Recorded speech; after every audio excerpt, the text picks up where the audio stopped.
Hola, buenos días, es Nico.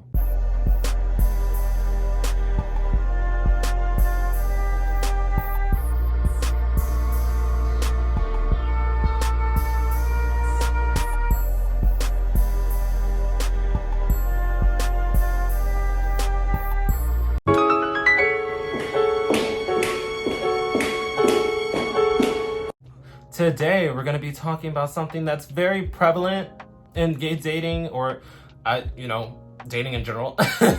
Being dry and taking the initiative. Essentially, a tweet popped up that was saying how I wish things would go. Hey, how are you doing? Oh, I'm doing good. What are you up to? Nothing much. Do you want to go out? Yeah, I'd love to. How things actually go. Hey, sup? What you doing? Just chilling. What are you doing today? Just chilling. Nothing much. Okay. Cool. Yeah, like that's, and I can't really respond or retort and be like, that's not what happened, because that happens a lot. I've been in this situation a few times because if I'm a very direct person, if I want to see you, I will actively make an attempt to see you, as in once we get to the what are you up to today? Oh, nothing much, just chilling. I'll ask if they want to do something, or I'll ask if they're free this day or that day, because I like to plan in advance. I'm not one of those people that like, I'll ask you the day of and be like, hey, do you want to do this? Because odds are it's last minute. And I'm also an introvert, so if somebody asks me to do something last minute and I'm not in the right mind frame to be around people, I'll just flake or I'll just cancel because I don't want to put myself in a situation where I'm annoyed by someone's presence.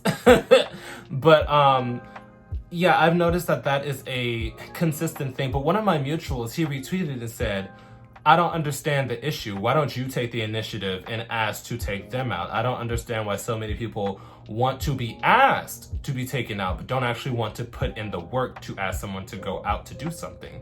And I agree with that because I've been in a few situations where I had to be the one to initiate asking to go out, even though they're the ones that hit me up to do something originally. Sorry, I'm messing with my hair a lot.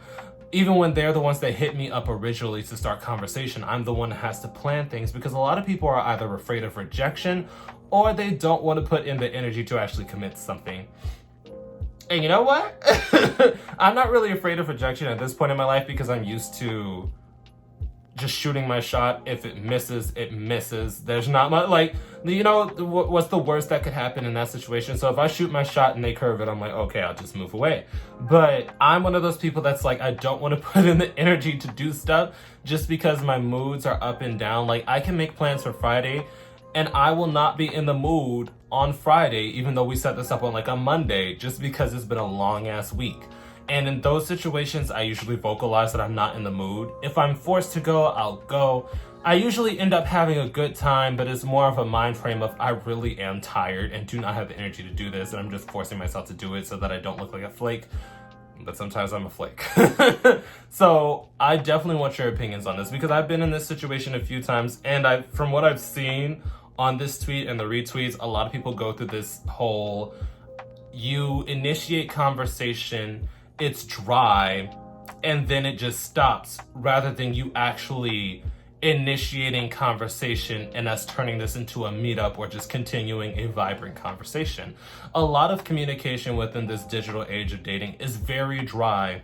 It's very dry, very one word, 3-word replies. And I'm the type of bitch that writes paragraphs, but I don't expect paragraphs. I don't even expect immediate responses. I'm like, if you can respond within the next few hours, that's cool. But if you leave me on red for days and then you hit me back up with like a 3-word, what you doing, what you up to, where you at, that kind of shit, that's when I get annoyed. But I'll definitely be the one to call people out on being dry. And I do it all the time, and it throws them for a loop because no one ever actually addresses them being very dry. I'm just like, bitch, you can't be texting me to initiate a conversation with me and then you be dry with me. Like, you're the one that want to talk. You don't have to be dry with me. So I never understood that thought process of, okay, well, I want to see you, I want to speak to you, but I don't want to put the initiative or energy into actually communicating that with you. But yeah, definitely drop your opinions on that because it happens often, and I don't understand why communication is so dry. Because that's my thing. If I messaged you and you're dry with me because you're uninterested, that's one thing. But you can't message me being dry and then expect me to just slop that shit up. It's dry. It's unseasoned. I don't want to eat this. But yeah, definitely drop your opinions down below. Also, ignore the stuff on my bed. It's a last minute costume. Bitch, I'm about to be a cowboy because I'm from Texas. Yee the fuck ha. Boop. And once again, a quick thank you to all my patrons on Patreon and a quick shout out to my third eye tier patrons. Your support means everything to me and helps me do this a lot more smoothly. I will also be listing this week's live stream topic in case anybody wants to join in on the fun. I will see you guys there.